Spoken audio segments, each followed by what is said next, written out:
I am 𝓥𝓲𝓫𝓱𝓪 and welcome to Jai Hind classes Funda Clear. In this video, I'll explain the theme 11 or the last chapter of class 11 history. The chapter or the theme that we have got for this video is Paths to Modernization. So paths to modernization. Now basically in this chapter what we'll be talking about is mainly about two countries, that is China and Japan. Apart from these countries we'll also talk about Korea and Taiwan, but that's a different story. Basically we will see that by taking an example of China and Japan, how they converted themselves into a modern nation state, even though they were in a different condition, different situations were there in these countries, how there was turmoils going up, how they turned the tables. We'll talk about these two countries particularly, taking different examples and their political stability, instability, political revolutions in these countries, and a series of events going on in these countries. So you know what, that by the beginning of the 19th century, East Asia was dominated by China. There was a dynasty that was ruling over China, that was Qing dynasty. Now it had been ruling China for a long period of time and was secure in its power. At the other hand, Japan was an isolated island country which was isolated from whole world, almost isolated from all over the world. So, but you know what, that after just a few decades, the situation changed.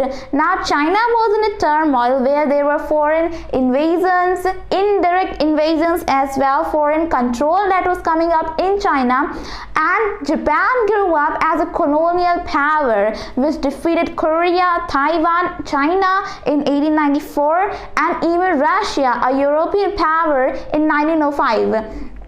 So that itself shows that this kind of things depict that there are different situations in these countries, but they still went on a long journey to become a modern nation state. You know what, that China sought to redefine its traditions. It reacted slowly to the Westernization and that kind of things that were coming from the Western, from the Europe continent, and that is why it became, you know what, a lot of exploitation could be seen by foreign powers, by different countries such as British people, the French people, the German people, the Dutch people. There are a lot of greedy people, you could say greedy people, that were targeting China, and Japan had predicted this, and that is why it itself became a colonial power and justified itself by saying that we need to liberate whole Asia as to maintain power. So that is why, even though these two countries were in different conditions, now what happened, that China led to a civil war in China after a lot of political instability, after the overthrow of Qing dynasty and a lot of things came up. It finally led to a civil war, and in which in 1949 Communist Party of China emerged as victorious, as a victor, and then itself what happened, that it sought to redefine the policies of China, to work for the economic growth of China and to build more and more good policies. That is why, you know, that even by the 1970s they saw that these policies were not working, and that is why they built a capitalist society and even a free market even after the retainment of Communist Party of China. Then we have Japan, which sought to build, which was very much affected by the Western things, that how those were going on. So it maintained its tradition as well as Western, so that they won't be over effective of those Western people on Japan, and they would not be controlling over Japan. So that is why they sought to build a kind of economy in which they would be more powerful than those other people. So that is why they built a very big capitalist society and leading to a modern nation state, even though, you know what, that it was defeated by the US, you know, that bombardments in Nagasaki and Hiroshima, still it regained its power. Even after, you know, that around 1970s it had regained its power. So how did that happen? Of course there had to be some good policies by these countries. There had to be some good paths to modernization by these countries. You know what, that in this chapter we will talk about, particularly firstly we'll talk about Japan, in which we will see about Meiji Restoration and a lot of things that went in Japan. And if we talk about the history sources of these two countries, then we can find a lot of historical sources, because you know what, that when we talk about East Asia, there are three countries who kind of share same kind of culture, that are China, Korea and Japan. These countries somewhat are similar, even if you look at the people living there or their culture, the tradition, somewhat they are similar. And that is why, you know what, that if we talk about history, they were very much similar to each other. That is why China as well as Japan were very much interested in history. That is why even when there were rulers ruling over, they maintained a separate department for historical records, so that there would be people writing records of history, texts and those kind of things. When Meiji government was formed in Japan, then what happened, that focused on writing its restoration as well as from a perspective of a winner. And that is why in short term, you could say that these people very much were interested, very much respected history, and we can find a lot of works by these people. You know that writing even became more popular in these countries, in China as well as Japan. More in Japan it would be. That is why we can find a lot of writings such as official documents, then scholarly writings, literature writings, religious tracts, or even fictions, like we have stories as well. Thereafter, we also have some great scholars, some great writers who have written about the history, about the events going on in these countries. From Japan, there will be people going in China to write their history as working as a journalist or maybe what. Then for people from China would also come to Japan to work as journalists or to write something about Japan. We have a lot of scholars, we have a lot of authors as well, like Naito Konan, Lang Chi-chao, and a lot of other writers as well. So you could say that in a lot of museums, in many museums, you can find a lot of books. They have been adapted, they have been like found out by the archaeologists, that there are a lot of historical texts given by these people, written by these people, because they respected the history very, very much, and that is why it happened so. So in this chapter, what we'll be talking about is that only about China, about Japan, and in last we'll also see that two roads to modernization, how these two countries became modern nation states. Then also we'll talk about Korea and Taiwan, because these two have some somewhat very close relationships with these countries, close relation with these countries. You know, Taiwan is still in dispute with China, and Korea, was a colony of Japan. So how it got divided into North Korea and South Korea, we will study that in this chapter. So without any further delay, let's talk about it with the first topic, that is introduction. When we talk about introduction of these two countries, Japan and China, let us talk about their geographical, about their culture, a little bit about their introduction. Well, when talking about geographical markings, these two show a contrast. China, on first hand, is a continental land that spans in very different climatic zones. You can find a lot of climatic zones, and it is mountainous as well. Mainly, the core of China are rivers. There are three rivers that build China, that are, first is the Yellow River, or what we call Huanghui. Then we have the Changjiang River, that is the third longest river in the world.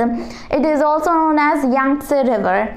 Then we have the Pearl River, that falls in the southern part of China. So these three rivers are the core of China. Like the lifeline of China is dependent on these three rivers.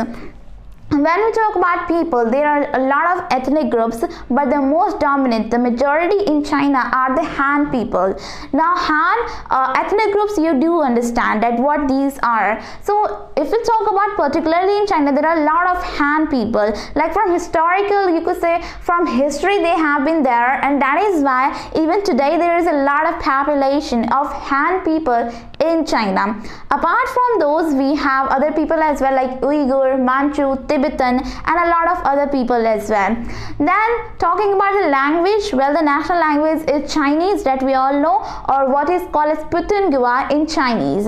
Now 𝓿 literally means, it is derived from two words, that is 𝓿, that means common language. So basically what happened that when China in ancient history, we'll not talk about that much about ancient history, but yeah, some things have to be connected with ancient things. So in ancient history there were a lot of, like, China was also diversified. There were, even if there was one language, there were many dialects. A lot of dialects could be seen there, and a little bit variation could also be seen there. So that is why when they met with each other, there was a code language, that was 𝓿, that was a common language for all the people, that they had to learn that language so as to communicate with each other in the court of the emperor or whatever it was. So you could say that is why 𝓿 is the main language of China. Apart from these, we have dialects as well, like Shanghainese, Cantonese that is known as Yue, and Shanghainese that is known as Wu in Chinese language. Then we have like diversity in cuisines as well. If you talk about the cuisines in China, you can find 4 distinct types. First is that in the southern part, or in the Canton area, Cantonese we call them, that because a lot of people who come overseas from China are from this region, from this particular southern region of China. So basically there is dim sum. Dim sum is the most popular cuisine in this area. Now you might have eaten dumplings, so those are included in the dim sum. So in dim sum we have pastries and dumplings, those kind of things. Talking about the northern part of China, wheat is a staple food there, and in Sichuan region, spices brought by the Buddhist monks in ancient periods are still used, and that is why it leads to a very fiery cuisine in China, in that Sichuan region. Then we have in the eastern region, wheat and rice are staple food. So that is why you can find these 4 distinct kind of cuisines, food variations in China. When talking about Japan, on contrast, it is a very small country, and it is an island country. That is, it has been made with a lot of islands. The 4 you could say the largest ones being Hokkaido, Shikoku, Kyushu. These are the largest islands in Japan.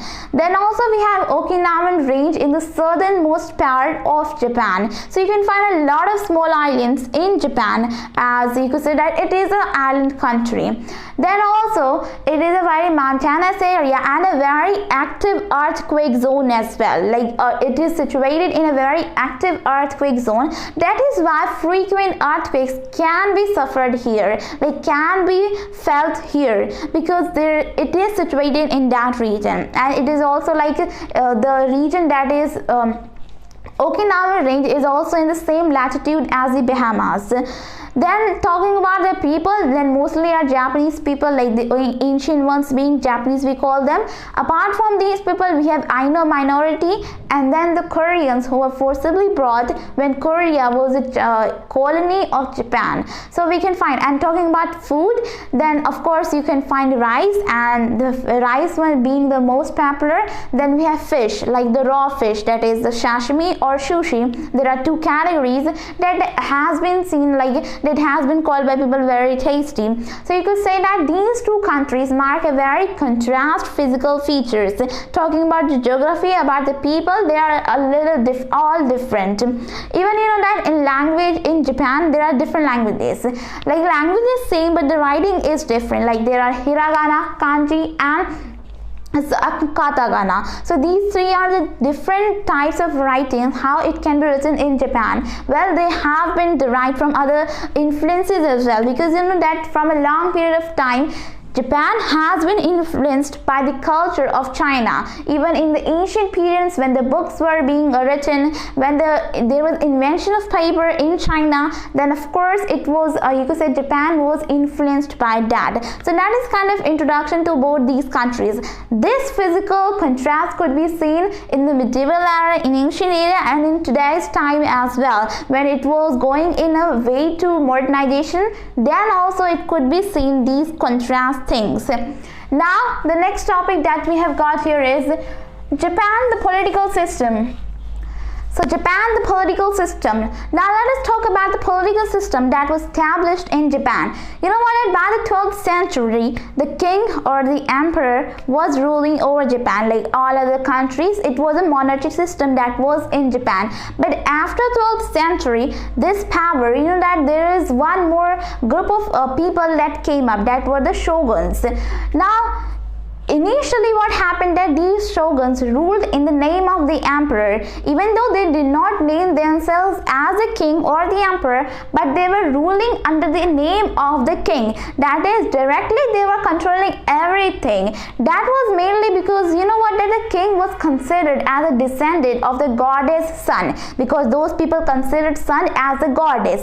So they considered the king as a descendant of the goddess Sun and made him very much divine person, so that he could not do anything. That is because he was so much divine, he had so much divinity, and he was so pure and innocent. He was depicted like that. That is why people did not want him to work anything of the king, of the empire or the territory. That is why this group of people, that is shoguns, came up and they were ruling under the name of the king. That is, they were, what happened that they would make laws, everything, just they wanted the sign of the king, that is the approval of the king, only that much. So they were considered very much divine, and that is why all the power was now in the hands of the shoguns. Well, you know what, that in the last, you could say last shogun family, we have Tokugawa family, who ruled as a shogun family, who served, this family served as the shoguns. Now under this, you know what, that these were kind of feudal system that was created in Japan. Firstly, you would have the king at the uppermost layer. Then we have shoguns. Now these shoguns, what they would do is that for administration purpose, they would divide territories in Japan, and each territory was given to a lord who was known as daimyo. Now this daimyo was a person who was ruling in a territory, in his own territory. So you could say that after shoguns come the daimyo people. Then after daimyo comes the warrior class, or what we call samurai in Japan or Japanese. Now what happened that, so samurai, these people, the warrior class, served both the shoguns as well as daimyos for the military purpose, because they were very much well-trained people who could fight with very good skills, fantastic skills, you could say. So that is why these were hired by shoguns or by the daimyos for military purposes. So in this feudal system, the uppermost is the king, then we have the shoguns, then we have the daimyos, then we have the samurai or the warrior class, then we have the local people, that is the peasants, merchants, artisans, these kind of people. So what happened that in the reign of the Tokugawa family, there were 250 domains. What happened that this Tokugawa family itself, what happened that it had come into power after a very big war with other feudal lords, with other feudal families, and that is why these people were like, you know, that these daimyos were like that they could anytime could overthrow these shogun families as they wanted. Just the thing that they did not have the power. If they could have the power, they would definitely overthrow these shoguns from the power, and that is why you know that shogun had more power than these daimyos. So that is why Tokugawa family exercised its power and ordered all the daimyos to live in the capital, say the Edo. Now Edo is a prior name of the present day Tokyo. So the capital of Japan, as all of you know, is Tokyo. Earlier it was known as Edo. So they were asked, all the daimyos were asked to live in the capital, that is Edo, so that they could be supervised by the shoguns, because you know that every emperor has the most power in his capital. So the same goes for shoguns as well. They had the most power in capitals, and capital is the city for most of the purposes. So you could say that the shoguns, the Tokugawa family, was now supervising these daimyos so that they could not pose a threat to these people. Now talking about the development of Japan due to political system, there were three main things. First was that Peasantry was disarmed. They were not allowed to have any kind of swords. Only the warrior class or the samurai were allowed to carry swords or whatever weapon they wanted, because only they were allowed, because they were only wanted in these kind of fightings and for military purpose. So that could lead to political stability and social stability as well. Otherwise, what would happen if all the people in our country, just take the example of India, if all the people in our country take swords, then what would happen? There would be just crisis, turbulence. So that was to be prevented in Japan. Secondly, all the daimyos were asked to live in their respective capitals of the territory that they had got with a large autonomous power. So that itself shows that even though they had autonomous power, they had to live in capital, so that they could not pose a threat to these shoguns, you could say to the Tokugawa family. Then we have third rule is that for tax-paying services, land surveys were being conducted to identify the taxpayers, and a land productivity system was also created. So a very stable revenue base was created by these people. So these three were the factors leading to development in Japan. And then we have, you could say that is about the Tokugawa family that served as the last shogun family, which appeared after a long prolonged wars with other feudal lords. Just as we have seen in the, you could say, the three order chapter where we talked about the feudalism, there were three orders. The same goes to Japan. The thing is that there are different people, there were different people. So that was the political system of Japan. Then you know what, that Japan was considered a very rich country, because it had trade with India and China. What it used to do is that it used to, you could say, import some materials, some textiles from India and some other things from China, and paid gold and silver for these goods. So that itself shows that they were rich.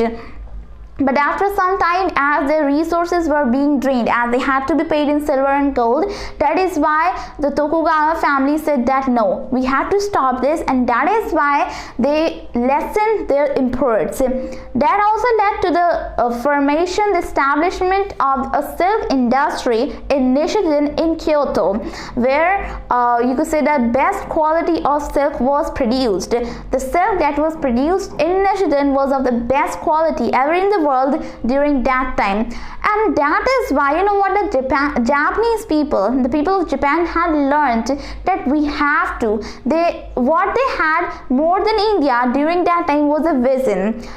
India only had the lack of vision that led to political instability and henceforth British colonization. Of course, we will talk about that as well in next class, you know, that in the class 12th, that is class 11th now.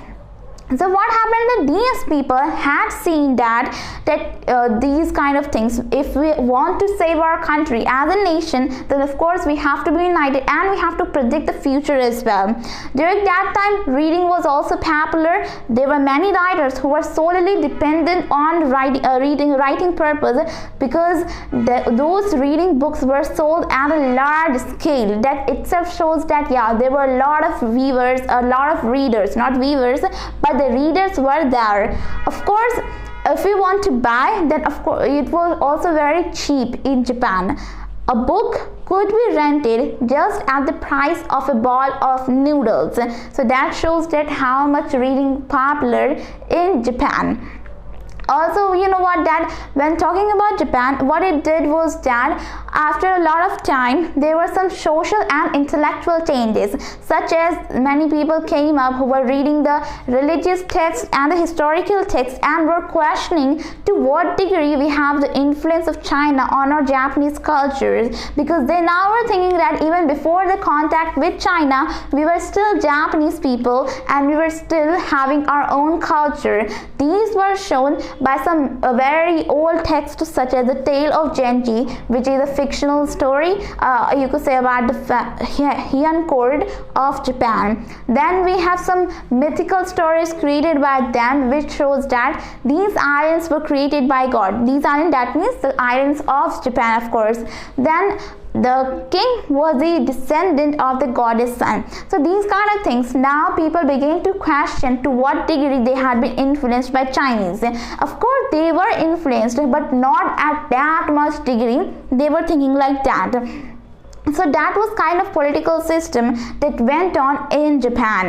And you know what, that by the mid 17th century, Japan had not only had the largest populated city in the world, that is Edo, but also had the other big cities such as Osaka and Kyoto. Now these two cities were also very big as well as very much populated, and half a dozen they were castle towns with more than 50,000 population, while the European countries only had one. So that shows that how Japan was growing in economy and in political power as well. Then what happened, that financial and credit system was created, like credit, as all of you know, the banks and those kind of national banks were being established. Thereafter, a person's merit was counted, was valued more than his status. Now it doesn't matter that whether he belonged to samurai class or warrior class or from peasant or from artisan. The only thing is that how much value do you have, how much skill do you have, how much the merit you have. The thing that only matters is that. So that is why Japan grew up more and more. Moving on, the next topic we have is the Meiji Restoration. So the Meiji Restoration. Now you know what exactly is the Meiji Restoration? Let us talk about it first. So the Meiji Restoration is basically a transformation from the West, you could say from a traditional to a more modern and Western society that was seen in Japan. So basically it led to more power of emperor as well, and there was this person Meiji himself who stored all these things. So Meiji's real name was Mojihito, but he changed it to Meiji, and when he reformed, like transformed Japan, not you could say that he was not alone, but he was the emperor at that time. So that is why this is known as Meiji Restoration. So basically the transformation. Now what happened that in 1853 there was, as I've already said, that Japan was isolated. It was not maintaining trade with so many countries. Just with some countries, there was only one Western country, that was Holland, and the other was the Asian countries such as India or China. So that is why there were other countries like America, you could say that continents such as America or even Europe, that were targeting Japan, because you know what, that these wanted to have trade with Japan, as it was in the middle of the route to China. Also, when the ships of the American continent was whaling in Pacific Ocean, it needed some place where it could refuel. So for that purpose also, it needed the, you could say, ports or the harbors of Japan. So that is why it wanted to maintain a trade with Japan.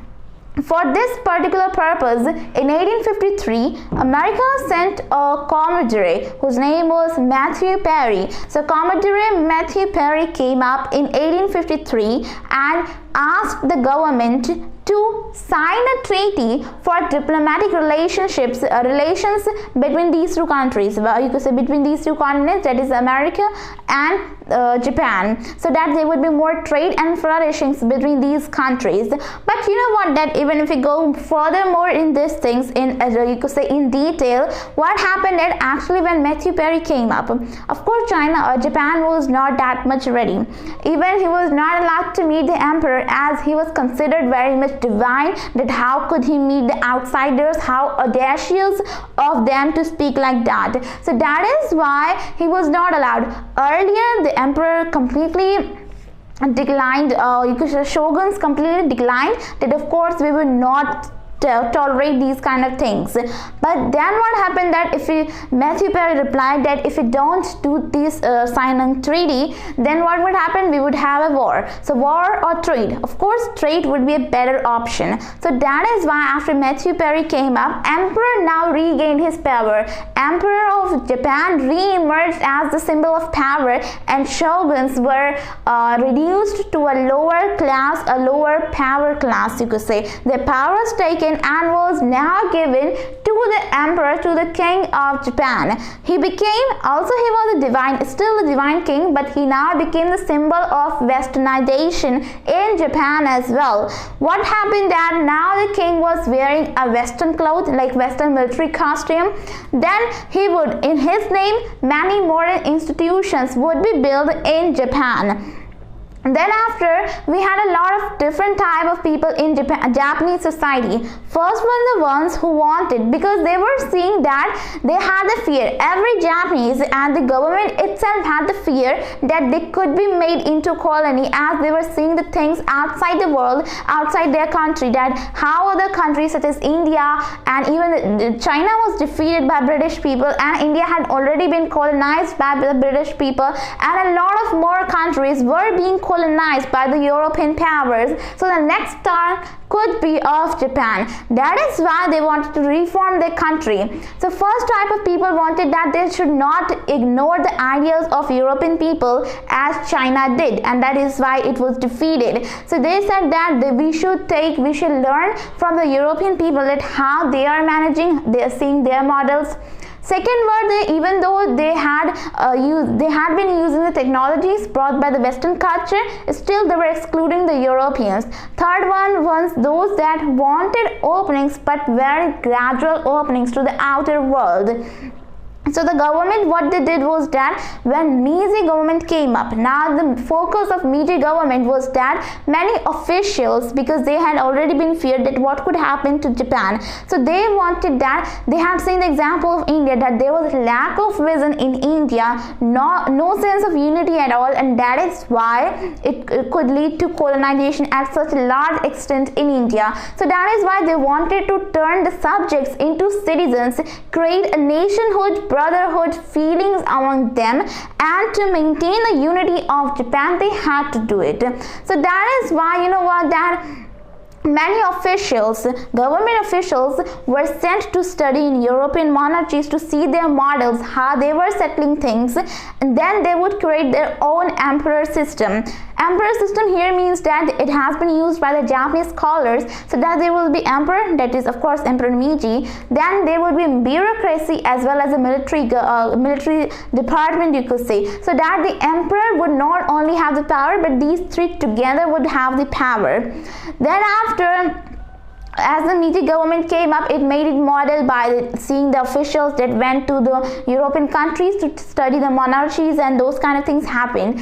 Then after, we have schools. That in schools, literature, education is given to the children, and if the mind of the children is set up like something that we have to maintain the nationhood, we have to do this or this, if some moral concept could be taught at a very young age, then it would be very beneficial. So that is why now curriculum was set up. The school education was made compulsory for boys as well as the girls, and by 1910 it was made universal. And also the tuition fees were also very minimum. That was very minimal, and that is why a lot of people went to study. A lot of children were going to study as well. The curriculum, the syllabus was mainly on the Westernization, on the modern phases of modern style. Then by the 1870s, even though there was emphasis on the modern states, modern technologies, but there was stress on the culture, tradition, history of Japan as well, so that these students would learn about Japanese culture as well. There was also some moral concept that was taught to these children, that is to revere their parents, to serve loyalty, to have loyalty towards the country, and being a very good citizen. So these moral concepts were taught to those children. Then in the Meiji government, we also have some administrative systems. Earlier when domains were created in the Tokugawa family system, there were 250 domains that were created. Now the boundaries had been altered by the Meiji government for more efficient administrative purposes.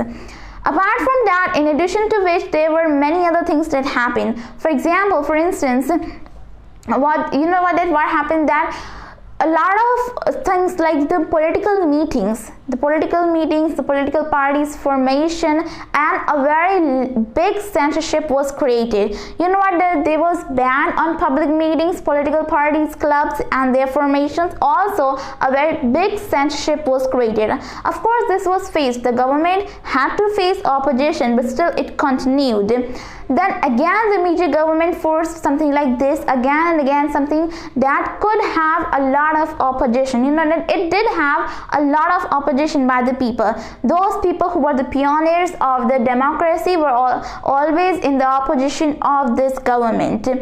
Also at the same time, the government, the emperor took the direct control of the bureaucracy and the military, so that even if the constitution was enacted, it would not have the effect on him.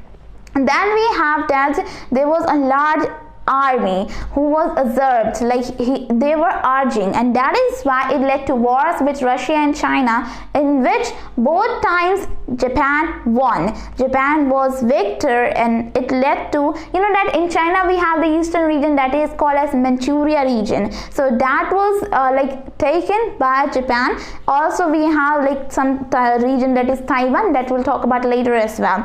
So you could say that this is the main transformation of the Japanese society, how it was transformed, the transformation was taking place in Japan. The Meiji Restoration, that is a very big transformation in the history of Japan. Then we have the next topic, that is modernizing the economy. So modernizing the economy. Now let us talk about another aspect of the Meiji government or the Meiji Restoration. That was very important, that was the modernizing of the economy of Japan.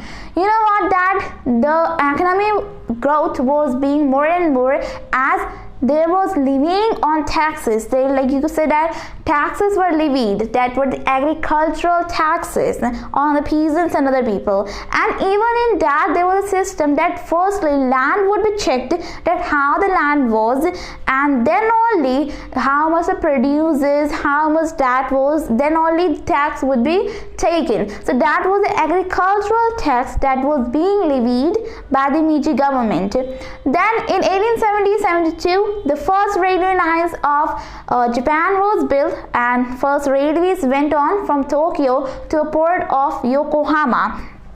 So that was the first railway line in Japan. For the first time it was built. Many foreign technicians had been hired to train the workers, to train the students in universities and colleges. And also the students from Japan were sent abroad for higher studies, so that they could you could say that bring more and more aspects of westernization as well. You know that the term westernization says itself how the things were going on. Westernization includes everything from the western countries, from the European, the way they lived, the whatever they ate, their costumes, their cuisines, their way of living, everything was being copied by different countries. That solely was westernization. So basically students from Japan went there for higher studies as well as to study westernization, the purpose of westernization. Then we have, you could say that in Japan, you know what, that even the teachers were taught how to teach the children, like what should be the moral concepts that should be taught them to them. While talking about the economy, you know what, that in when we talk about the population of Japan, it rose because you know that a lot of factors were there. There was industrial growth, as we can see that some companies, some Japanese companies such as you could say Mitsubishi and we have Sumitomo, they were being given subsidies by the government through the taxes that were paid by the people. So these were being given subsidies. Then we have zaibatsu. Now zaibatsu were, you know, that individual families that you could say large big businesses in that were owned by individual families. They were ruling over the economy of Japan till the Second World War. Also many ships were being built. You know what, that these companies were mainly, you could say that Sumitomo and these countries companies were mainly for shipbuilding. So what Japan wanted was that it should make its own ship, so that when trade had to be made by ships, it would be on their own ships, so that would be to their benefit. Then we have talking about the population of Japan. It went up from you could say that a lot. You could say that it went on a lot because there were many factors such as industrial growth that was being seen, and as cities grew, of course there would be more and more population, and birth rate was also very high during that time. You could say that is why the government of Japan promoted more and more migration in the country.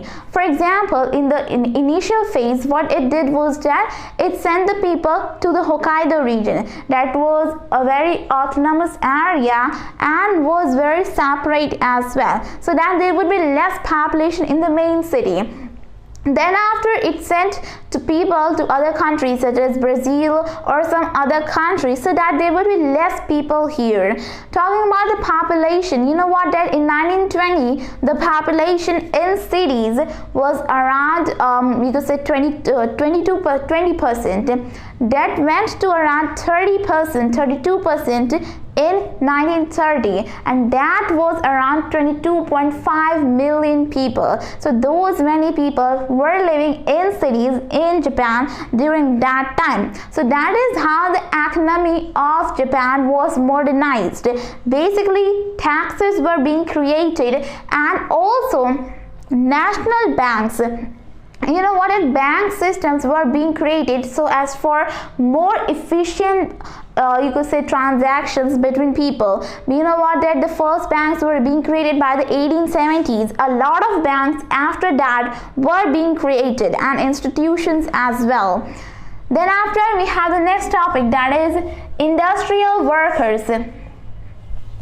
Now industrial workers, you know what, that in earlier phase there were not that much industrial workers in Japan. It was around 700,000 people, but by the 1920s it was around 4 million people working in manufacturing industries.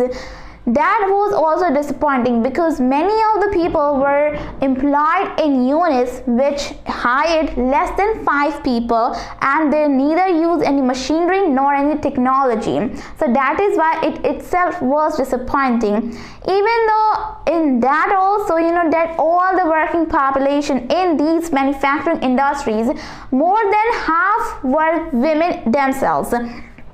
A lot of women were working, and they were also the first ones for a modern strike, to do a modern strike in 1886. Then we have, you know, that it was only in 1900 that man's population, or you could say in working factories, men workers were growing more, and it was only in 1930 that they outnumbered the women workers. Then we have, you know what, that in 1909 there were around 1,000 factories that hired more than 100 workers. It went to 4,000 factories in 1920. Yet in 1940 there were more than 550,000 factories that employed less than 5 people. So that shows that this shows the sustained family patriarchal system, just as the same of the nationalism, in which the emperor was acting as a patriarch, as a family head.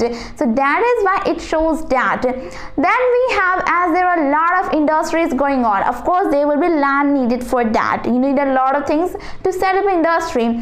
Also, unexpected demands for timber. All these factors led to environmental destruction, and it was only Tanaka Shoujo, the first person, you could say that, who rose his voice, you could say, in short term. He was chosen, elected in the first House of Representatives, and then only you could say that he made a mass protest in which there were 800 villagers against the policy of the government that led to environmental destruction. So that shows that how the things were going on, how the industrial workers, the conditions of the industrial workers was in Japan.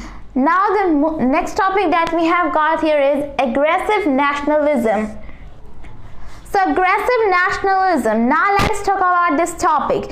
You know what, that when the constitution was made, you could say that in Japan, when there was Meiji government, when the constitution was made, what happened that it had a lot of franchisee, very restricted franchisee, and then a diet was established with limited powers. Now diet is a German name for the Parliament of Japan. Like they chose this name, that was a German word as a name of their parliament because of the influence of the German thinkers on them. So that is why it was chosen. So diet is the parliament, still today it is the Parliament of Japan. Then we have, that from 1918 to 1931, there were many elected ministers that formed the cabinet. Thereafter, they lost powers to the unity national cabinet ministers who were chosen by the political party lines. Then we can see that the king, or you could say that the king was the commander of all the forces, but it was interpreted after the 1890s that the army and navy had all the independence, had the most independent power in the Japan. And then we can see that, that these all led to what? These all led to the fear that Japan was at the mercy of Western power. So this fear was used to silence the opposition and to, you could say that, to higher taxes to armed forces. So for those purposes, this fear was useful for the government, for the Meiji government, you could say, for the king that re-emerged. Then we can see a lot of things happening in Japan then. What happened that the political things that were going on, as I already said that, you could say that those ministers who were elected they lost their power as soon as the political party lines people came up. So that was a thing that was happening, that was kind of aggressive nationalism that was going on in this era. Moving on, the next topic that we have got here is Westernization and Tradition. So Westernization and Tradition. Now when we talk about these two things, Westernization of Japan as well as the tradition of Japan, there are many intellectuals that you can find who have different opinions about the relation of Japan with the other European countries as well as the USA. In the first generation, you could say that a lot of generations are there. So depending on the generation, there are different opinions of different intellectuals.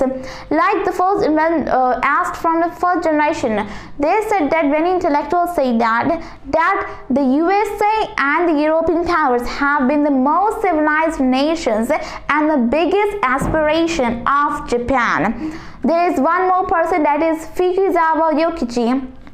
Yukichi, who said that Japan must expel Asia. That means that Japan should leave all the characteristics of an Asian country and it should become a part of Western area, like Western, you could say Europe. So that was his thinking. But now, on contrast, we have some other intellectuals as well, like you could say some philosophers like Miyosake Setsuri, who said that to devote oneself to one's country is like devoting oneself to the world, for the profit of world, of course. So it was his way of thinking that many people came up who questioned the next generation, the second generation questioned the total acceptance of the Western ideas in our country, that is of course Japan.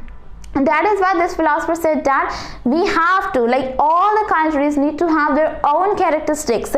We can't just choose from here and there if we are choosing like that. So that is why it was his thinking. By contrast, we have some kind of people who wanted democracy in Japan instead of military power. For example, we have philosopher, you could say that Yuki Imori. Now she was a kind of person of protest right movements as well. Now according to her, what she said is that you could say that she wanted Western liberalism.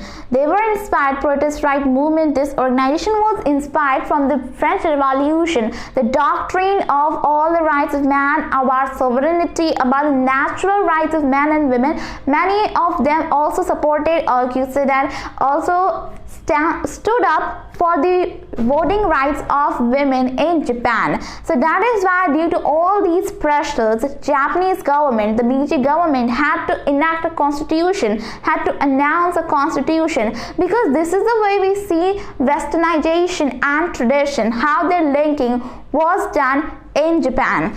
Moving on, the next topic that we have got here is daily life.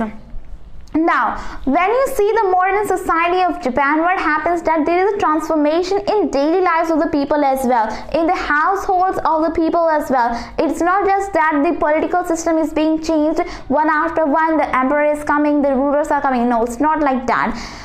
In the earlier phases, even before the modern society, what happened that, of course, there was a patriarchal society. The families were patriarchal. Many generations of a family lived together under the head of the family. But as soon as the modernization came up, there were new ideas, like more and more families were becoming affluent.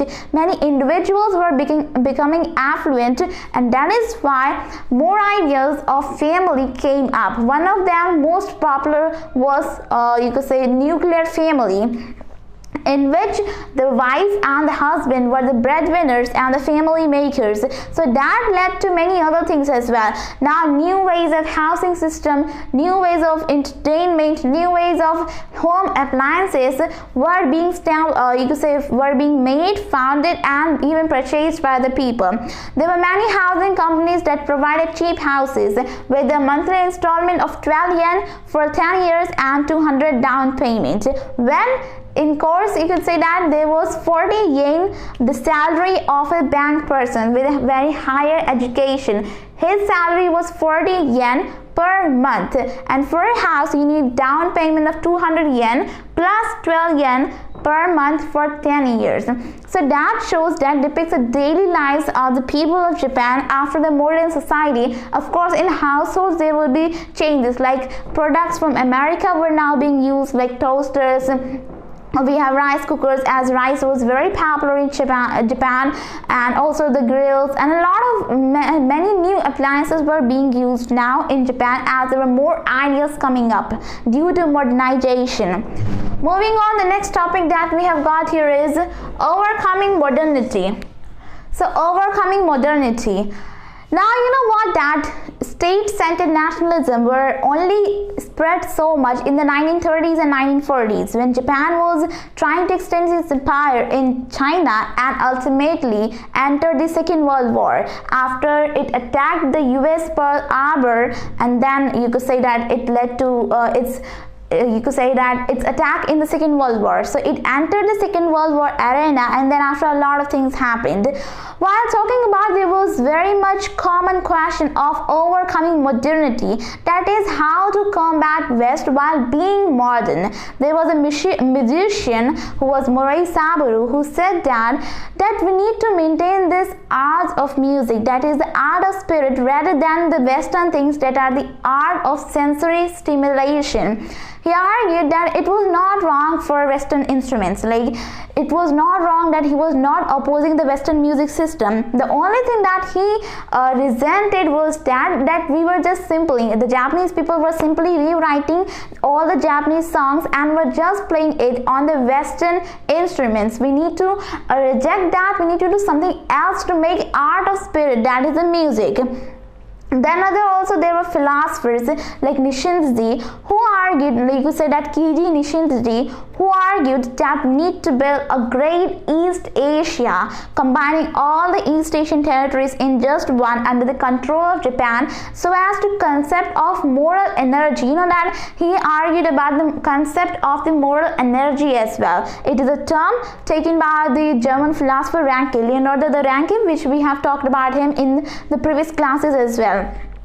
So he used this term and said that it was this moral energy that had helped the Japanese people to stay away, that it had not become a colony of other colonial powers. So that is why it had to maintain that by extending its empire with the conversion, with the, you could say that, emergence and compulsion. You could say that by adding the religious things with political system. So that was how the system, the concept of overcoming modernity was being discussed in the middle 20th century. That was like that. Moving on, the next topic that we have got here is after defeat, re-emerging as a global economic power.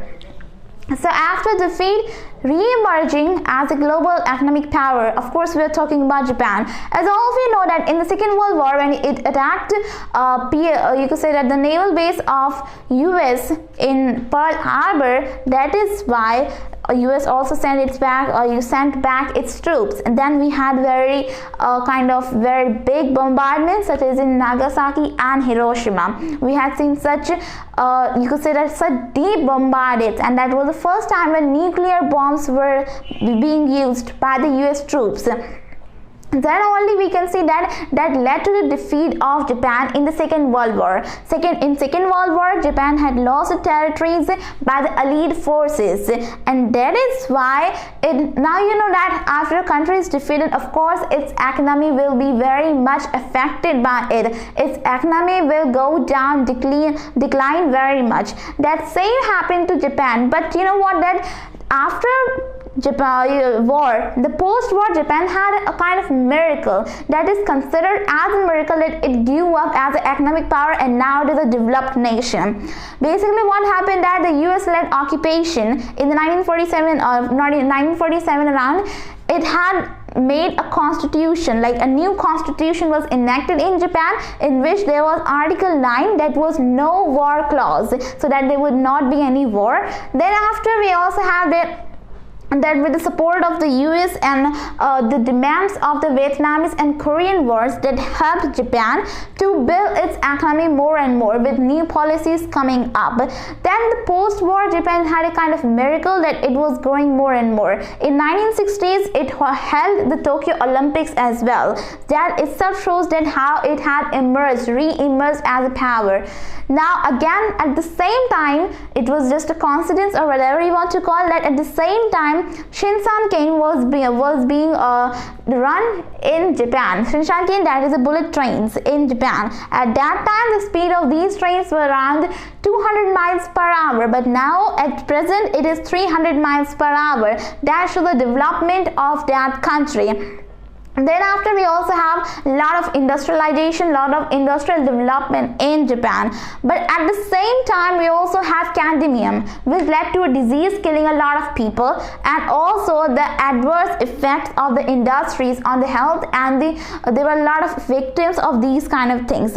So there were root pressure groups that were pressurizing the government that it should take some action and give compensation to those victims. And that is why, you know, that by the mid-1980s, around the 1980s, what happened, that there was increase in decline of discussion of all those environmental problems, because now at the present Japan is one of the strictest country of the environmental, control of environmental things, controlling the environment. Like for environment purpose, it was one of the strictest things, strictest country that has a lot of rules and regulations, that has legal action if we hurt the environment.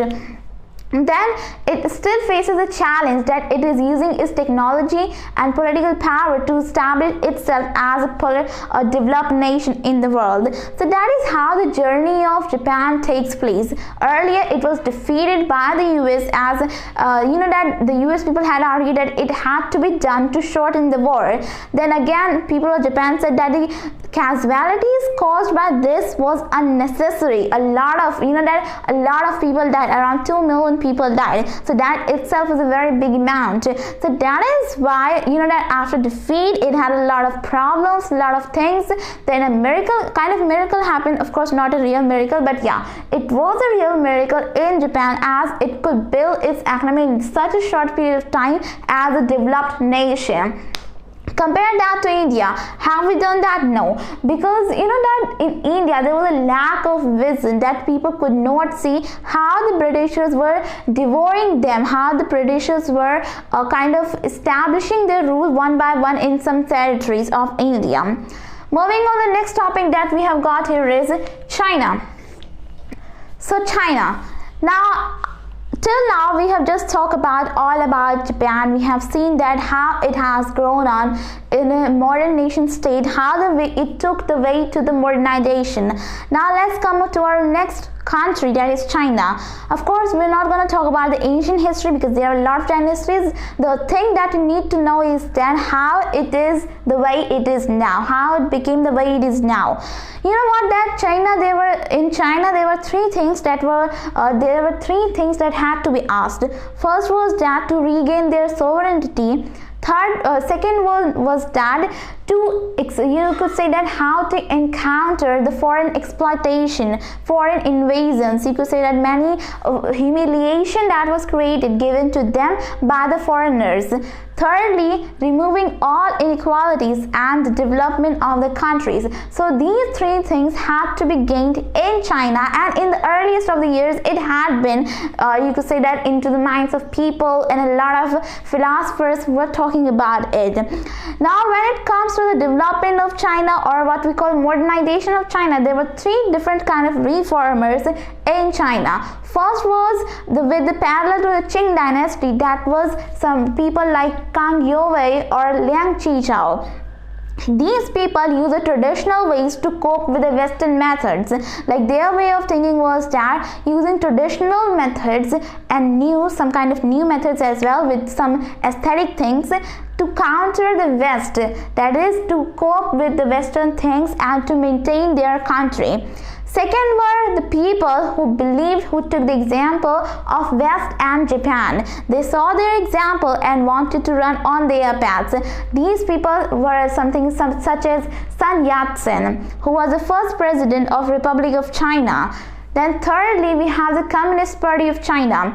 You know what, the Communist Party of China still is ruling in China. The president of China, that is Xi Jinping, is also from this party. That is one party country it is. So Communist Party of China, what it wanted was that removing all inequalities and for the development of country and driving out all the foreigners from the country. So these three kind of reformers were there present in the Chinese society during that time. Then what happened that the earliest encounters of Chinese people with the Western people was around 16th to 17th century, when Jesuit people came up, when Jesuit missionaries came up and introduced astronomy and mathematics in China. Of course, there was not so much immediate impact in China, but still, when it was the Opium War, the first Opium War that was fought between Britain and China, it was set into more and more motion. You know what originally happened, that there was trade going on, like British wanted to trade with China. Of course, China had a lot of things to trade with British, like tea, coffee, those kind of things. But whatever British had, China already had, like Chinese people already had it. So they asked for money, that you should give us money so that only we can have trade. So the British people could not exchange goods with these Chinese people. So what they did is that they created a kind of triangular trade between India, China and British people or Britain, you could say whatever you want. What they did was that they took almost all of the opium from our country, as opium was grown so much in our country. So they took a lot of opium, a large amount of opium, and but smuggled it into China. While they smuggled into China, they got some silver, and with the same silver they would use it for the you could say exchanging purpose, for the trading purpose with Chinese government. So that was the thing going on, like they smuggled it, as opium can lead to addiction as well. It could be used for medicinal herbs as well, medicinal purposes as well. So that was the thing going on, and that led to the first Opium War as well, in which in which China was defeated, and that undermined the ruling Qing dynasty. You know what, that till now Qing dynasty was like, it had secured its all power, it was thinking that it was the most powerful, that Britishers could not defeat them, but now it was defeated, that was undermine its power, and that is why it led to the many protests in the capital city, that is Beijing, and a lot of protests were going on asking for reform in the country and to change the ruler, as you know that the Qing dynasty was not that powerful at all, and they wanted democracy or something like that. So that is why a lot of protests were now taking place in China asking for reform in the country. Then the reformers such as Kang Youwei and Liang Qichao were also seeing things, and now this saw a time for change for the country. They now you could say they saw a need for requirement for the change of country, reform in the country, as they were very much, you could say that, very much affected, very much like you could say that all those colonization that had happened, and also negative colonization had a deep impact on these Chinese thinkers. When they saw the example of Poland in 18th century, which was divided, that traumatized them, like that thing made them thinking more and more. That led to, you know what, that even in China there is a word, to Poland us, that means that to divide us. So they made it as a verb in their language.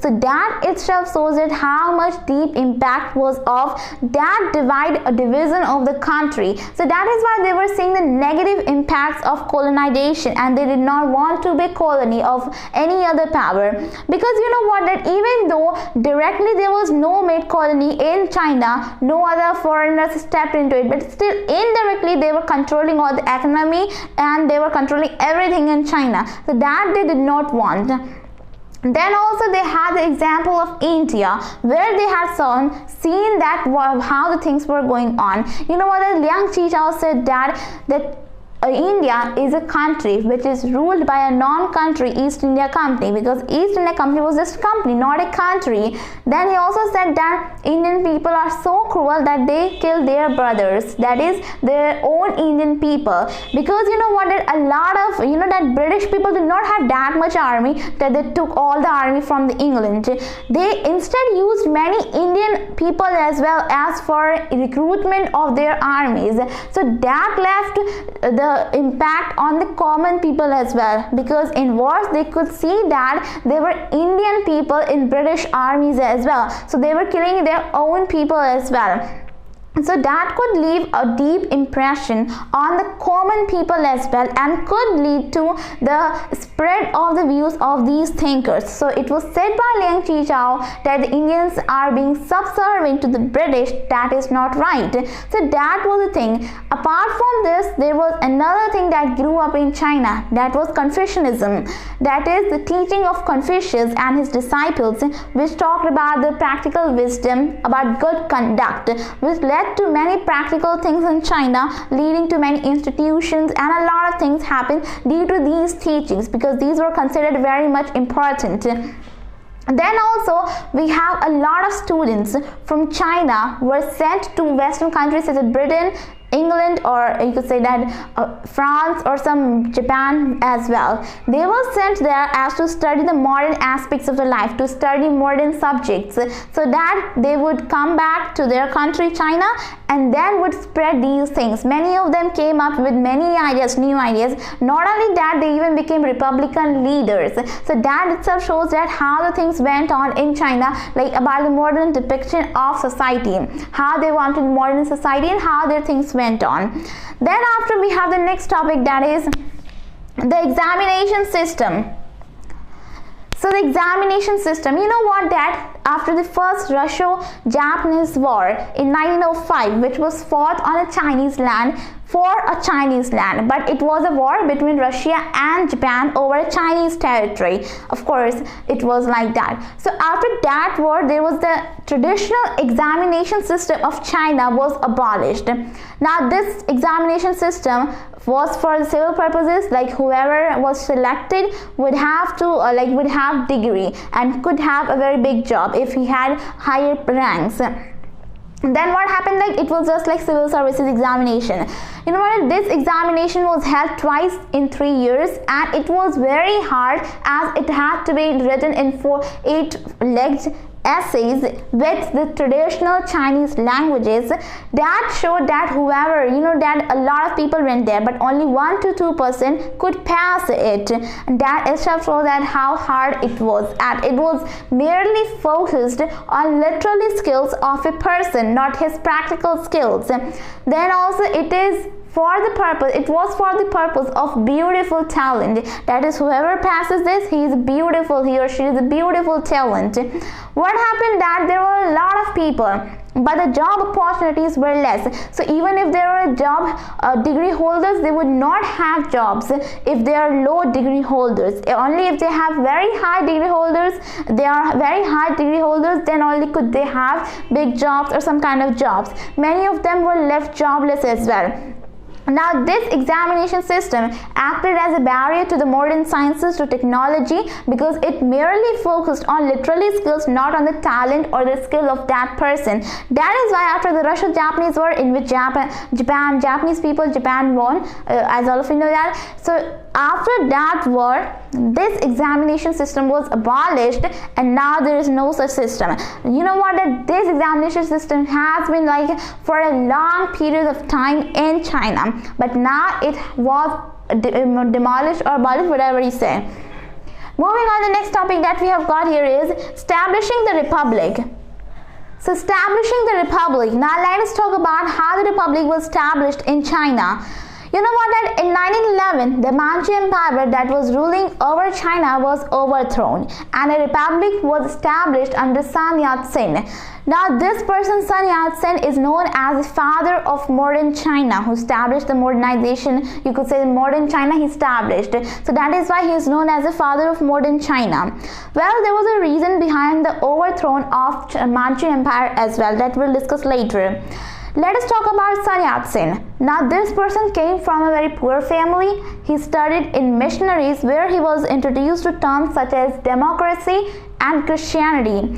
He studied medicine, but he was very much concerned about the Chinese political people, you could say political things, stability, and about the condition of China, how it should have been. He had his 3 principles. You know that his 3 principles are very much famous. They are known as San Min Chui, in which the first one was, of course, the nationalism. That is driving out all the foreign imperialists, foreign dynasties. Meiji Empire was also overthrown because it was seen as a foreign empire. That is why it was overthrown. Secondly, on this list comes democracy, that is creating a democratic government in China. Of course, democratic is, even today, China is not a democracy, complete democracy. It is one party rule country. Still, at that time, they wanted democracy, creating a democratic government. Thirdly, they wanted socialism, that is land equalizing. Holdings of land would be equalized, equality would be there among the capital as well. So these 3 were the principles of, you could say that Sun Yat-sen. Then we have, you know what, that China had entered the First World War and was on the side of Britain, because what it thought that even after, you could say that Britain was powerful, more powerful, and of course they would win. If they won, of course there will be treaties going on, and in that treaties China could have got its territories back that were seized from it by Japan earlier than that. What happened then? Nothing like that happened. On 4th May 1919, a lot of protest, a lot of march could be seen to the Beijing, that is the capital of China now. What happened that these people were very much furious that they could not get this seized territories back, because they had joined the war just solely for this purpose. Even though Britain had won, the allied forces had won, still China did not have its seized territories back after Treaty of Versailles and those kind of things. Around 1919, the First World War had ended. So that is why there was a lot of, you could say that a lot of anger among the people. So they were just protesting in Beijing. There was a lot of political instability in the country because in different parts of things there were different things going on. Now these revolutionaries, what they wanted was that they advocated reforms such as food binding practice. What happened that in China, it was considered that if a girl had very short legs, then she would be very much beautiful and she is very pretty and she is very good girl to marry. But usually they won't have. So what would happen that at very early age, around 5, their leg would be shaped into that by force, like by wrapping some clothes after a long period of time. For a long period of time, this thing about that, if you buy shoes and they are just too like they are just small for you, same kind of that happened. So that was food binding, that is shaping the legs in such a way that it could be a little bit smaller as to make her more prettier. Then also there was this practice that was advocated for reform, using simple language for writing. You know what, that even if you take the example of India, what do we have as language? We speak Hindi, that is our native language in northern part of India mostly. Then also when we go to you could say that when we go to some even older texts, we can find what we call as pure Hindi. Then even although we go to Sanskrit, that is in our Vedas and those kind of things, so no one can speak. If it is the rule of our country that you just have to speak in Sanskrit, then how many of you can speak? No, you can. Most of you students can't speak in Sanskrit very well. So that means that we can't just use that traditional language in our writings nowadays, as we are not taught of that language. So that same happened in China. Now they were demanding that traditional Chinese should be stopped for using purpose in writings in official documents, as it was very hard to get that. We should use the simple Chinese language as to get understood by all the people. Then there were some other advocations for reform as well, such as subordination of women that should be erased, and then marriage equalities that should be given to all the people. It should not be arranged marriage by the parents, that your patriarchal system is there, you have to marry whoever your father says. So that is the thing that went on. They were saying that revolutionaries' idea was that all those foreign people who were usurping the power, who were using all these authorities in the name of resource, in the name of building China, was just useless, and we had to stop them. They had to stop them. That was their thinking. Then what happened that during that time there were two main parties that were striving to unite China. First one was Kuomintang, that is you could say that National People's Party in Chinese language it means. Then secondly we have Communist Party of China, that everyone of you knows. So you could say that these two parties were striving to unite China, and then Kuomintang took the lead, as it was led by Sun Yat-sen. Sun Yat-sen's ideas were there in Kuomintang. They accepted 4 main ideologies for living, that were clothing, transporting, living, and those kind of things, and housing as well. So these are 4 acceptance of those things that were very necessary for living. What happened that after Sun's death, there was some other person that came up who was known as Chiang Kai-shek. So this person, what he did was that he just wanted to militarize the whole country. He set up a war against all those warlords, against all those high officials who were just usurping the power and authority, as to erase them from the country and to militarize. He said that he sought to refute about the secular and those kind of things at the same time when he was using military as a power. So that was his own thinking. What happened that they even went to many areas of China where they were killing communists as well, as in their ways they were just useless. They were useless piece, and they were not working with full effort that they should for China. So that was their way of thinking. You know what happened that in China, when we talk about industrial growth, it was not that much under Kuomintang. What happened that industrial growth was very much slow in China at that time. Only you could say that in Shanghai you could find that around 700,000 people were in working class, but unfortunately a lot of them were not you could say included or employed in modern factories such as shipbuilding. Instead they were in older businesses, trades and businesses, those kind of things. Now they were in modern businesses. So those kind of things did happen in China.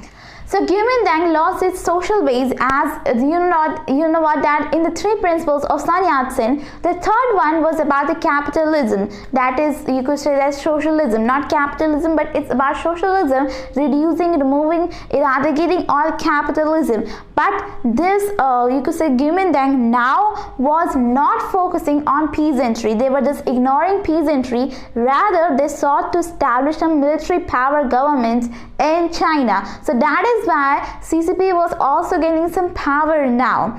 Apart from that, social and cultural means of spreading things was also there, like new universities, colleges were being established, such as the Peking University of China was established then a lot of things. Also newspapers, you could say that many editorials, newspapers, magazines were now being written to spread the views of different kind of people of different parties as well. Moving on, the next topic here we have is the rise of the Communist Party of China. So the rise of the Communist Party of China. Now let us talk about how this Communist Party of China, that is still ruling over China, how it got into power, how it rose into power.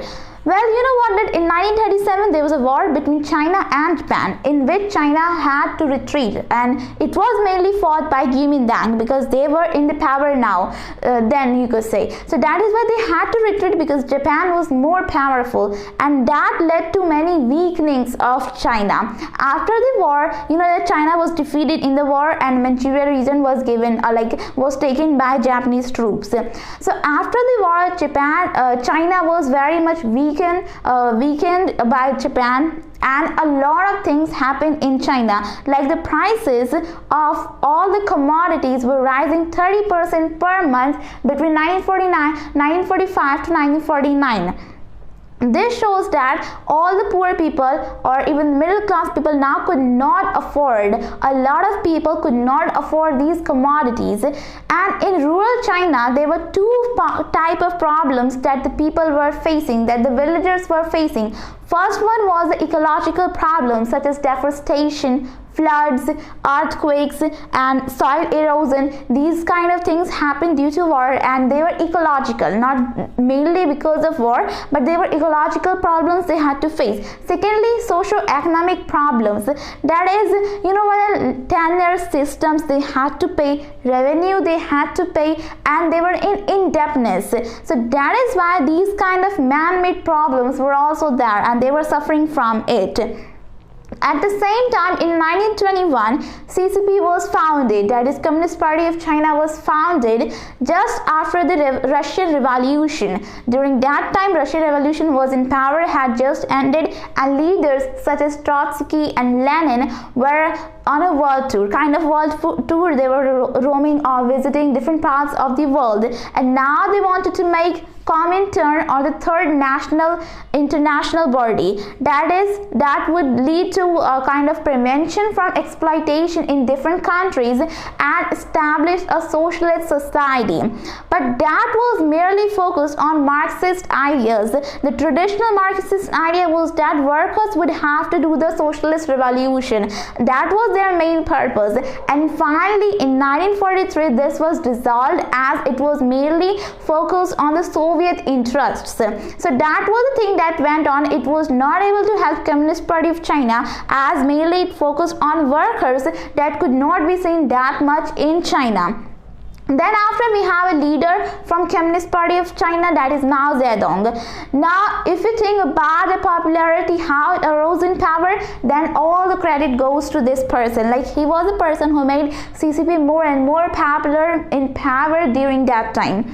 Now he had a very different approach. Unlike all the leaders that had now come, he had different approach of an independent army and an independent nation. So that was his way of thinking. Now his approach could be seen when he went to Jiangxi. What happened down, you could say that there was a kind of war between Communist Party of China or Guomindang. you could say that between these two parties, Communist Party of China and Kuomintang, there was kind of war that was being taken place.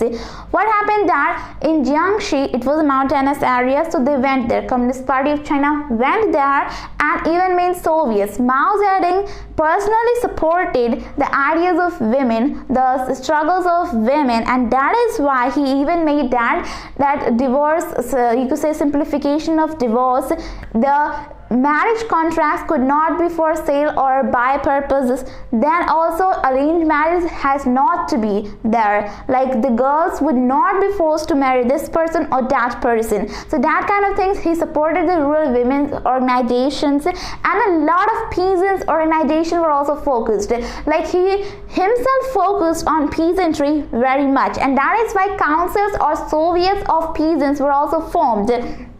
So they were in a hiding place like that. So when the Kuomintang's blockade found that communist Soviets, that kind of thing, they had to go to the long march. Now this long march is for the purpose that they had to travel 6,000 miles to Shaanxi region, that Kuomintang people had to there. Even though there were conflicts in times of war, both these parties were together fighting against Japan. It was just that after the war, Kuomintang was not that much powerful, and Communist Party of China emerged as more powerful under the leadership of Mao Zedong, and that is why it became more powerful and ultimately took the power to the control of the country. So that is how the Communist Party of China rose up. Like they had different ideologies. The leader, that is Mao Zedong, had different ideologies and different kind of thinkings, unlike all the leaders that had been there. Moving on, the next topic we have here is establishing the new democracy, 1949-65. Well, now let us talk about if the Communist Party did come into power, then what happened then? They established a new democracy, that in which it was a lead force, kind of some social classes. All the social classes were there, unlike the Soviet example of democracy, in which it was a dictatorship of proletariat. So which shows that it was not completely influenced by the Russian Revolution. Now in China, under the leadership of Mao Zedong, many things happened, like a new democracy was established by the Communist Party of China. Then after, the private enterprise or the private ownership of land was gradually ended. Like the land would not be owned by a single person, or would be just in the hands of a few people. Then in 1953, the Great Leap Forward program was started, in which industrialization was encouraged more and more, and probably socialism was encouraged more and more as well. Now the citizens of China were encouraged to start furnaces, steel furnaces, establish them in the backyards of their houses. Also the commune system was being more and more, was being spread more and more. What happened there at the end of the around 20th century, there were more than 26,000 communes in China, and that also in the furnaces a lot of steel was produced as well. Apart from that, we also have, in China, there are a lot of organizations, like Mao Zedong personally supported these things, so he had a lot of organizations for women, for students, for farmers, or for different groups of people. For example, All China Women Federation had 76 million members. Then All China Student Federation had around 3.29 million members. So according to their population, there were variations. Of course, this all was not against, it wasn't that they weren't being opposed. There were the party members such as Deng Xiaoping and Liu Shaoqi were opposing this.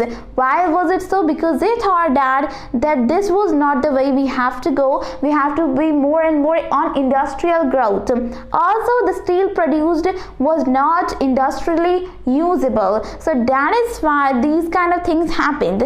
The new democracy that was established between 1949 and 1965, there would be some conflicts going on, of course. In any government, there would be some opposition as well. So now let us talk about it with the next topic, that is conflicting visions, 1965-78. So conflicting visions, 1965-78. Now you know what, that this person Mao Zedong had said that he wanted to create a socialist man that would have his 5 laws, that are fatherland, labor, public property, science, and these kind of things. So that was culminated by him, that was said by him, and that is why there were some conflicting visions between the period of 1965. After 1960s, there were a lot of critiques going on as well.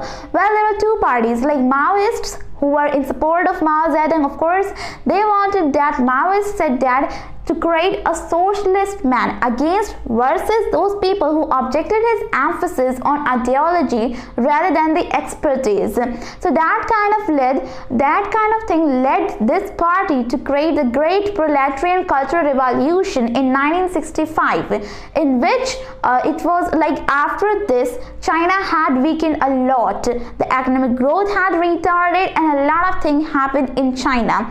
Basically, the Red Guards, or you could say the students, the army, were like used by the Maoists to counter all those old customs, old habits, old people. For this purpose, students and professionals were sent to countryside to learn from the masses.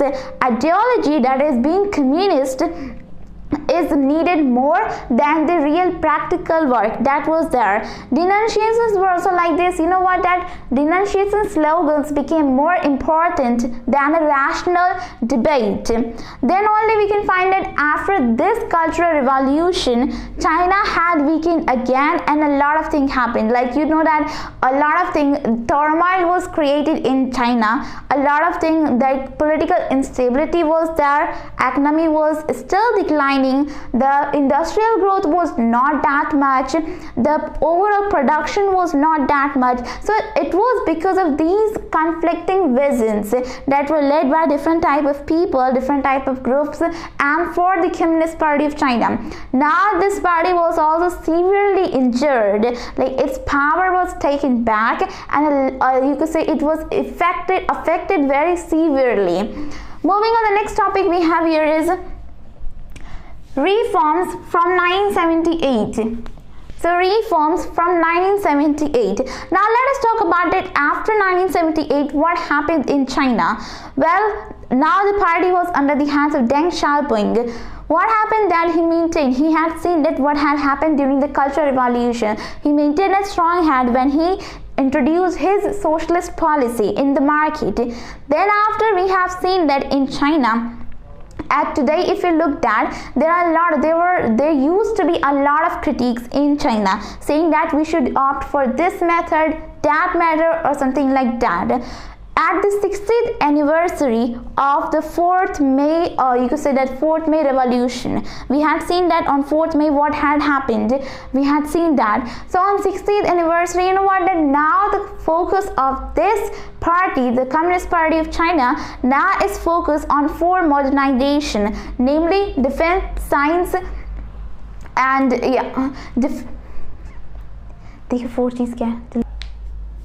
namely defense, science, industry, and agriculture. So these were the 4 modernizations declared by the Communist Party of China. Apart from that, on 5th December, after you could say that on 5th December you could say that during that time 1989, there were again the 5th modernization that came up. A lot of new ideas, explosion could be seen of a lot of new ideas. The 5th modernization was being now questioned.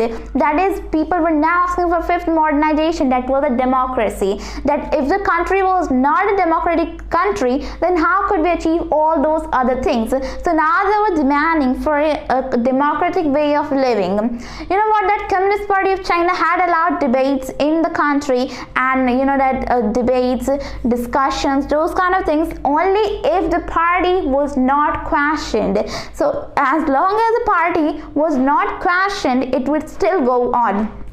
And then after, we have that on the 70th century of this 4th May incident or whatever you want to call, what happened that students in a large number were now being you could say that oppressing, were now opposing the government for more good facilities, for more democratic ways of living in the country. Now they were protesting against the government, against the party. You know what, that they were brutally repressed by the government of China, and this part was wholly, completely condemned from all over the world. This thing had hate, a lot of hate from all over the world, at how the students were being brutally repressed. After a long period of time and after a long period of discussion, the government, the Chinese party, the Chinese Communist Party, now it has seen that how we can maintain, modernize our country, that is to liberate it, having a more powerful army. It has also been seen that many people argue that we need not to opt for West. We can make our modernization state by ourselves without seeing the West, whatever they are doing. We can do it ourselves by just taking their example. So those things went on, and after 1978 there were a lot of reforms going on in China. Like a lot of things went on, new laws came up, and now we can see how it is. Like we see that China is still a developed country and is having a lot of power, is still being an enemy of many other countries, and those things do go on China. Now moving on the next topic, we have the story of Taiwan. So the story of Taiwan. Now we have discussed about the mainland China, and we have already discussed about Japan as well. Now comes our next country, that is Taiwan. Now, as all of you know, the GMD, that is Guomindang, the leader of this party at the time was Chiang Kai-shek, who fled in 1949. He fled to Taiwan with a total worth, with a total money of $300 million in gold reserves and crates in priceless arts and paintings, drawings, So he fled. He didn't go, but he fled to Taiwan in 1949 as he was defeated by the Communist Party of China. After the war with Japan in 1894-95, China had ceded from this region, and since then Taiwan had been a colony of Japan. Then after, we can see that GMD was now controlling power here and made it the Republic of China. Then after, in 1947, in February of 1947, there were many mass demonstrations and protests going on. So what they did was that they killed the whole generation of the main figures of that protests. So the GMD brutally killed the whole generation of a main figure in Taiwan. After that, it was gaining control and those kind of things. After, we can say that after the Cairo Declaration, Potsdam Declaration, China had gained sovereignty to it. And then after, we can say that still today there is dispute that Taiwan is not country, is not like that. You know what, that GMD was now brutally ruling over Taiwan, forcing all the people to ban, that they banned all the political meetings, all the freedom of speech, expression, those kind of things. The only thing that was available was that land reforms. Land reforms were still being made in Taiwan as they wanted productivity, more and more productivity from the land, and that is why after some period of time, Taiwan had reached to second, just after Japan, in Asia about the land productivity, about those things. So that itself shows that, a lot of country want to be connected with Taiwan for trading purposes. They can even have some trading rights with Taiwan, but not diplomatic relations, because Taiwan is still considered to be a part of China. It is a semi-autonomous state that is considered as a part of China, but still it is semi-autonomous. They are their own government established, and everything is different. What they have, that China and Taiwan have cross-strait relations. So this is kind of relation signed between China and Taiwan. As long as Taiwan does not ask for independence, that we want to be an independent country and we want to be separated from you, till then China would not do anything to Taiwan. Now they have not talked about connecting to mainland China and those kind of things. So these two have different governments. Still Taiwan, if you go to official records, records or anywhere, you can find that Taiwan is still a part of China, even though it is semi-autonomous state. So that is the story of Taiwan. You know that a lot of countries have trade rights with Taiwan, but not diplomatic relations with Taiwan. Moving on, we have the next topic, the story of Korea, beginning of modernization. So now let us talk about the story of Korea. Now we have to see that how modernization, because it's a long story compared to Taiwan, it is a long story how Korea had been modernization came up in Korea. You know what, that in Korea there was a dynasty that was ruling for a long period of time, for around 500 years. That was a Joseon dynasty. This Joseon dynasty had been ruling in Korea for a long period of time, but now it was facing internal strifes, political crisis, as well as external foreign pressures from countries such as China, Japan, and from West. Amidst this, what they did was that this dynasty still made some infrastructure laws, some laws on modernization, such as for the infrastructure, for diplomatic relationships, for political stability, and for good conduct in the country. Finally, in 1910, Japan annexed Korea and made it its own colony. This led to a lot of anger among the people, among the citizens of Korea, that how could they assimilate our culture? It is our culture, we have to protect it. And that is why a lot of demonstrations, protests by the Korean people could be seen. Now, if I'm saying Korea, it means North Korea combined with South Korea. Both countries, they were still one country before being divided.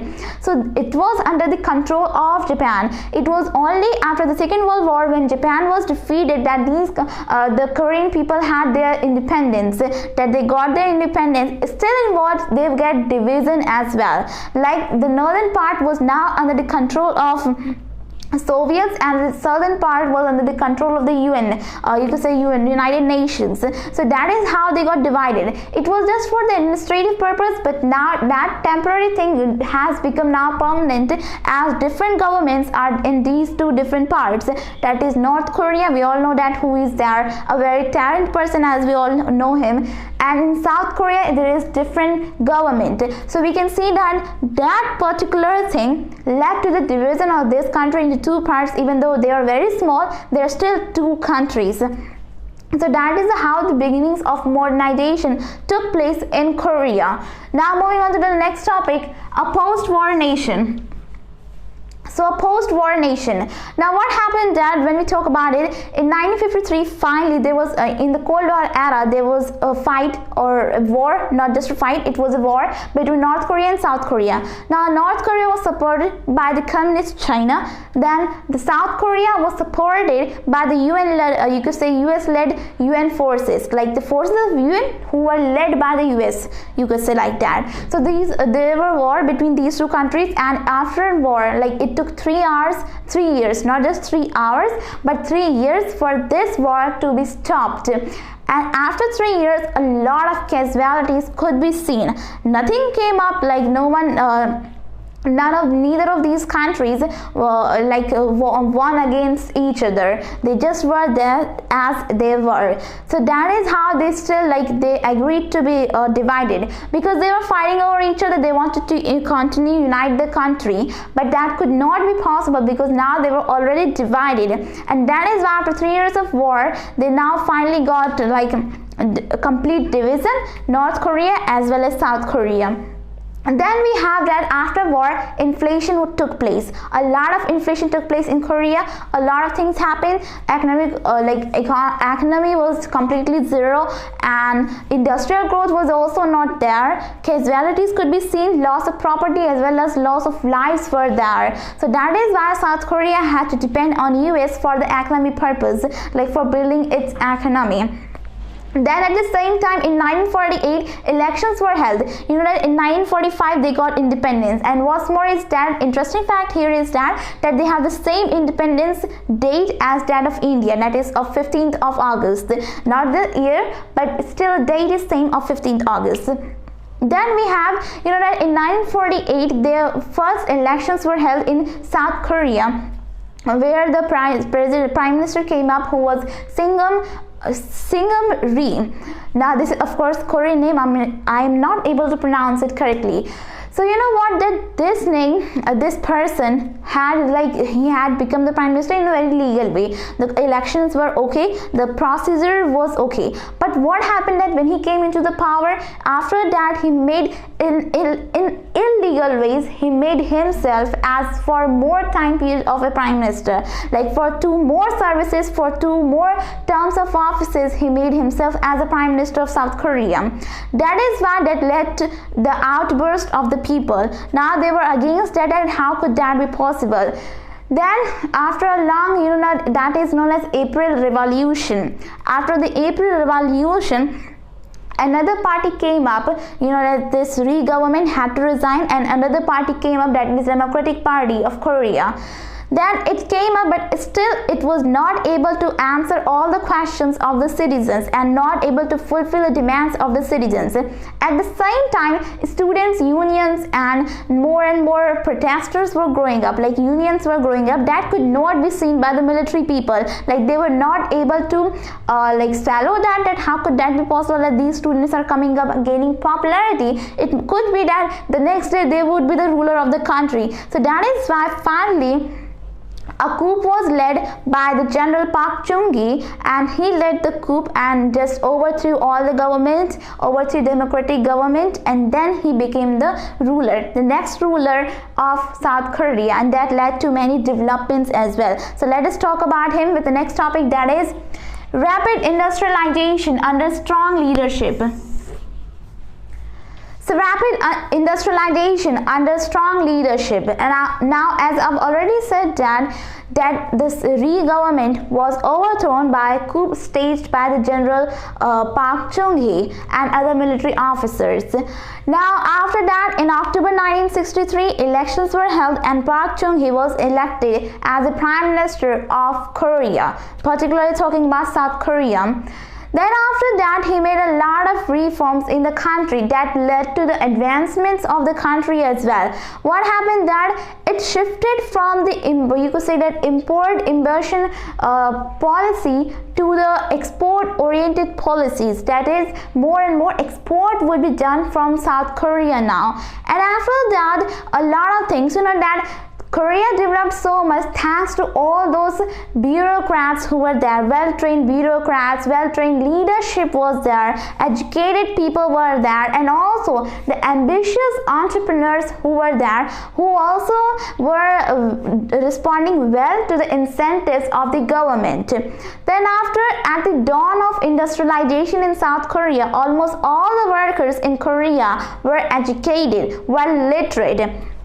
And then after, there also was we also saw economic growth in Korea prior to that. Then after, we have some policies like National Village Policy of Korea, in which they sought to mobilize all the rural people to be united and to work for their own development, so that there will be more advancements in the country. And that particular scheme program was very much important and proved to be very much crucial for the development of the country, so much that today these people share the experiences with the developing countries and how they can do that in their developing countries, respective developing countries. Then after some period of time, what happened that General Park Chung-hee, he made a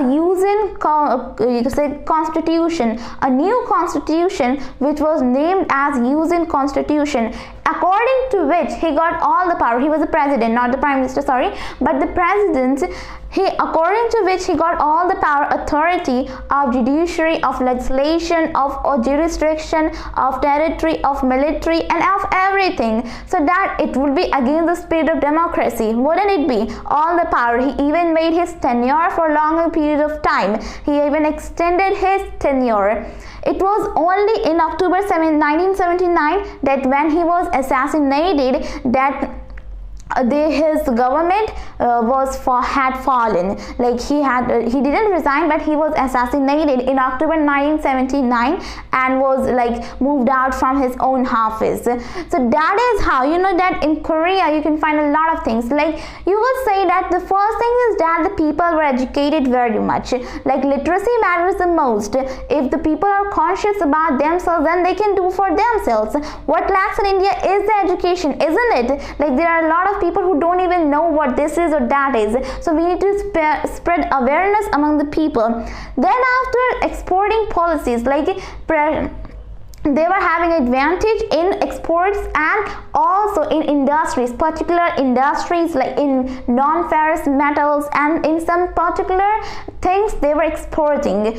Then after we have the next topic, that is continued economic growth and calls for democratization.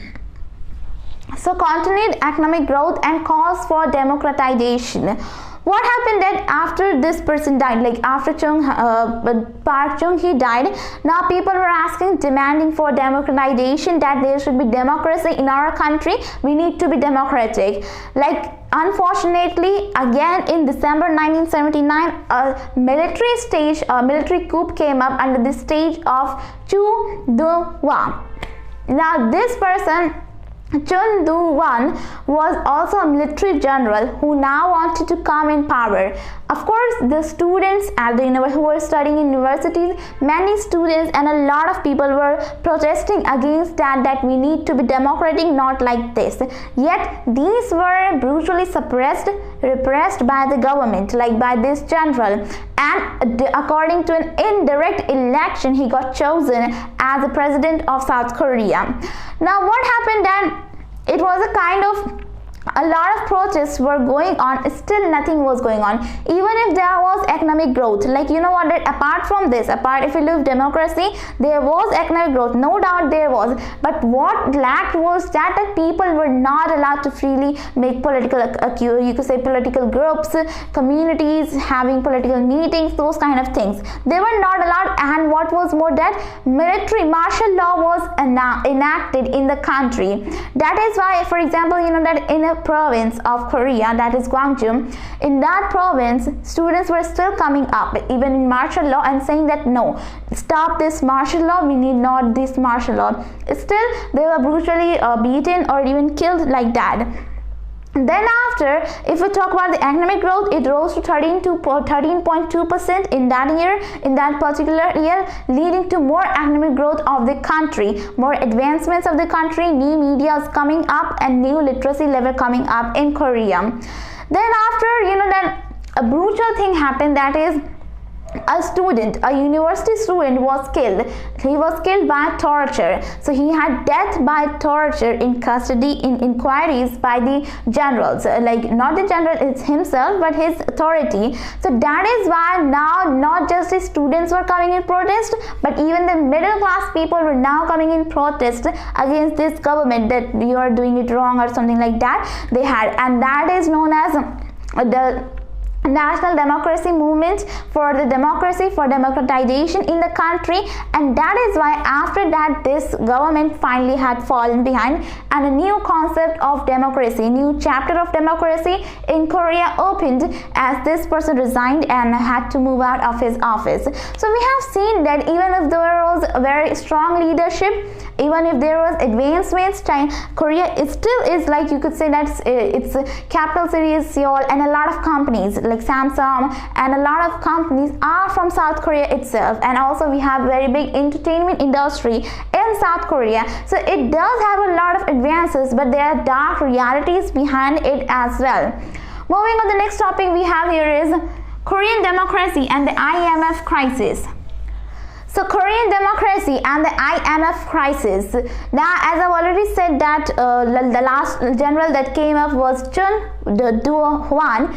Like he came up and like he was forced to make a constitution. He was not forced to move out of his office, but was forced to make a constitution. Now what happened that it made a constitution was good, and after that an election took place, and in which from his own faction a different person who was 𝓒𝓱𝓪𝓾𝓱𝓪 came up, like he was elected as the president of Korea. Then after in 1992 we have another person like Kim, a civilian, who became the president of Korea. Then after, you know what, that international monetary funds, that is the full form of IM, it helped in the crisis of Korea. What happened exactly was that in Korea, in South Korea, a lot of things were going on for the advancement of the country, for modernizing the country. Like the conglomerates were doing investments in different parts of the world. Then there were many Korean, that they were investing more and more on electronic appliances, electronic companies, and apart from that chemical companies as well. Then what happened that due to mismanagement of the financial institutions, due to misinvestments of these conglomerates, Korea had to face some you could say foreign currency crisis, in which it had to be helped by the IMF or the International Monetary Fund. Then only after, you could say that it grew into power, it grew into like on average level. Then after that it did its advancements. So that time was still in a crisis. Then after we can see some transfers of the power to one person to another person, like some very peaceful transfer of powers. The first one was being then we have in 2008, then we have in 2012. In 2012, Park Geun-hye became the prime minister, also the not the prime minister but the president of Korea, also the first president, first female president of South Korea.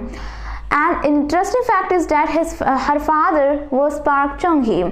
That is why she was supported a lot by the people, because of the legacy of her father. But later in 2016 it was found out that she let one of her friends to manage all the government affairs. She was not managing them themselves. So that is why it led to hatred among the people, and finally she had to move out in 2017. Now this also shows the maturity of the Korean people, that even in the bounds limits of democracy, of a democratic government, in a peaceful manner they did their protest and forced the government to move out of their office. That itself shows that how Korean people are there, like they are intelligent, self-intelligent people. Moving on, the next and last topic of this chapter is two roads to modernization. Two roads to modernization, basically a conclusion of this chapter, what we have seen. Now basically we have seen the stories of two, like the condition or the history of two main countries, that are Japan and China. Apart from that, we have seen the stories of Korea and Taiwan as well. Now after reaching to this point, what we can say is that in Japan we had seen that they were using their traditional ways in new ways, like traditional things in new ways. Even though there were daily lives changes and there were a lot of things, they were still simulated, like they were imitating the Western culture a lot. Apart from that, they were maintaining the traditional values as well. So we can see that how modernization took place in Japan. On contrary, if you look at China, it is just different, because a lot of like civil war, a lot of defeat by different countries, like it had to fight Japan and some other countries, a lot of foreign exploitation. Even though they were not even physical, a lot of exploitation was not physical, but it was, you know, in the terms of economy, in terms of manipulation, it was being done. So that is why China's story is completely different. We have seen it also led to, in last we have seen the CCP, Communist Party of China, that came up. Still the thing that goes on in China is that the economic growth is too much for China. What lacks is that equality among the people. Is there really any so much equality among the people? There must be. Still China is facing the question how it should develop itself, because it is doing very much good, excellent in economic growth, but what about the practical reality of equality and those kind of things? So those things have to be like questioned and done as well.